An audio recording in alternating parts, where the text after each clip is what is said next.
The next case is State v. Franklin Jack Burr II.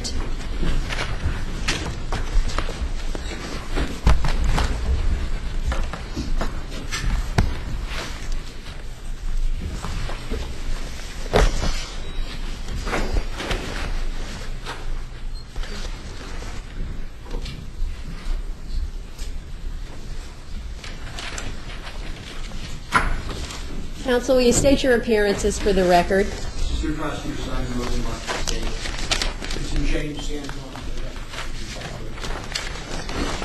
You may proceed.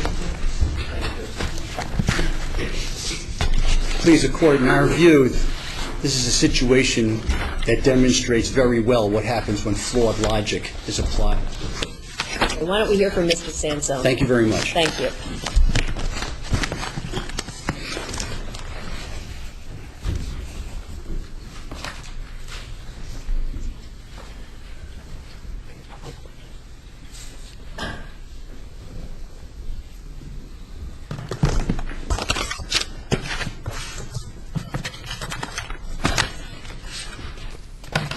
If it may please the Court,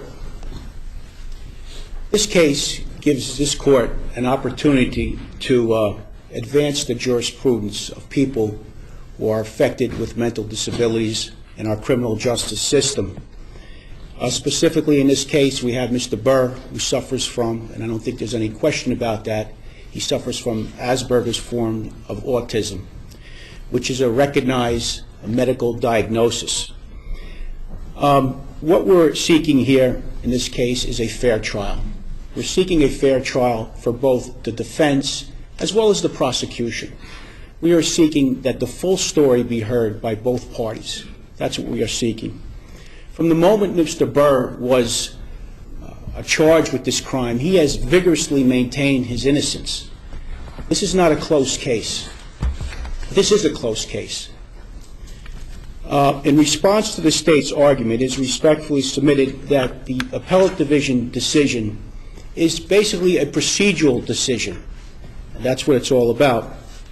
In this case, Mr. Burr's expert witness on Asperger's disorder, Dr. Richard Kleiman, was not offered for a diminished capacity defense pursuant to New Jersey Statute 2C:4-2, but rather his testimony was offered to prove or disprove a fact of consequence. And we find this language in Rule 401, which specifically says that all relevant evidence having a tendency and reason to prove or disprove any fact of consequence to the determination of the action, close quote.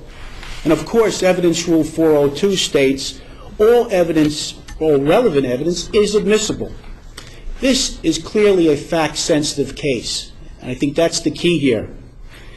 The appellate division pointed out, and it is well-established law, the test for relevancy is a broad one, favoring admissibility, unless clearly prohibited. In this case, there are at least 4 facts of consequences, and possibly more, that Dr. Kleiman would have testified to, which would have advanced Mr. Burr's theory of the case, which he has a constitutional right to do so under the 6th Amendment of the Constitution. First, the expert would have displaced the State's theory of the case that Mr. Burr groomed AA to sit on his lap to molest her. Dr. Kleiman would have further testified that people with disorder do not have the ability to manipulate people easily. Second, he would have testified that for someone who suffers from severe Asperger's, such as Mr. Burr, would not understand that allowing a child to sit on his lap might seem inappropriate to normal people, normal, reasonable jurors. And in fact, that was the gravamen of the entire State's case, was the lap sitting. This was especially true, as Justice Soto pointed out, that there was 4 individuals in this case who testified that Mr. Burr had allowed them to sit on, actually it was 3 students and 1 mother. It was, of course, the alleged victim. It was the alleged victim's brother. it was DM, and it was DM's mother. And in fact, what is remarkable, that the last two witnesses, DM and DM's mother, were defense witnesses. So obviously, the jury was concerned not so much with the allegations of the alleged victim, but when they asked for the readback, they specifically asked for the readback as to the independent defense witnesses, DM and DM's mother. So even if they had discounted the alleged victim story about the lap sitting, they were concerned. The jury focused on the two independent witnesses. So it was definitely an important issue in this case. Dr. Kleiman would also have testified and explained to the jury how Asperger's affects someone and how they relate to other socialies and the disability in which they suffer from. That would allow the jury to understand Mr. Burr's testimony. As Justice Soto indicated, the question was asked by Justice Soto. If he had, and Justice Albin as well, Mr. Burr was basically precluded from testifying in this particular case because of his disease, his illness. And Dr. Kleiman would have testified as to the inability of Mr. Burr to communicate, especially in a trial setting, because they have what they call sensory overload. And he would look, of course, to a jury as completely incredible, and he would have been mincemeat for the prosecution without the testimony of Dr. Kleiman. And of course, as it would also have explained, as Justice Albin asked the prosecutor in this case, it did affect Dr. Kleiman's testimony is essential to show the jurors why he looks the way he does. And let's face it, there's no secret here. Mr. Burr looks weird.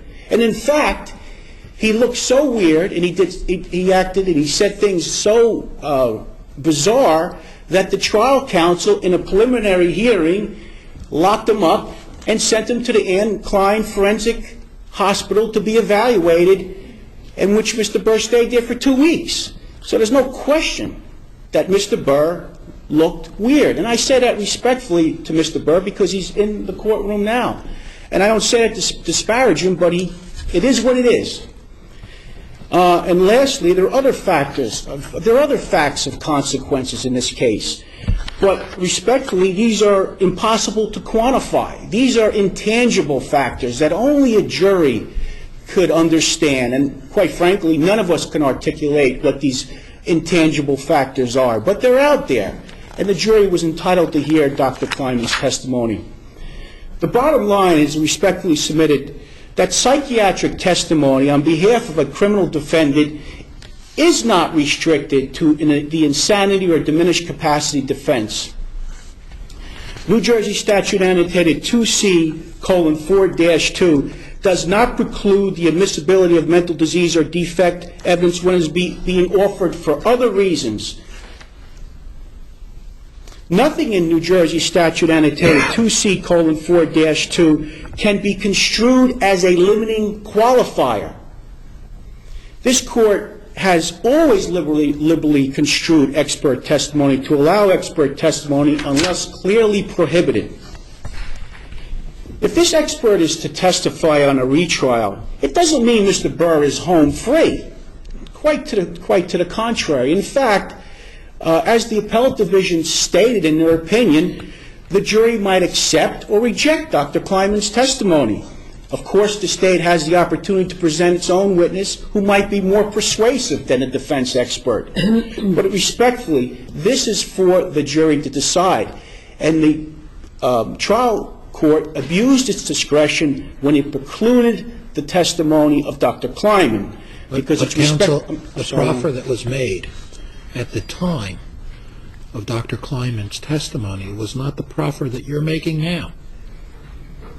I respectfully disagree, Justice, and this is for the reasons, and I have some notes in here that will explain that.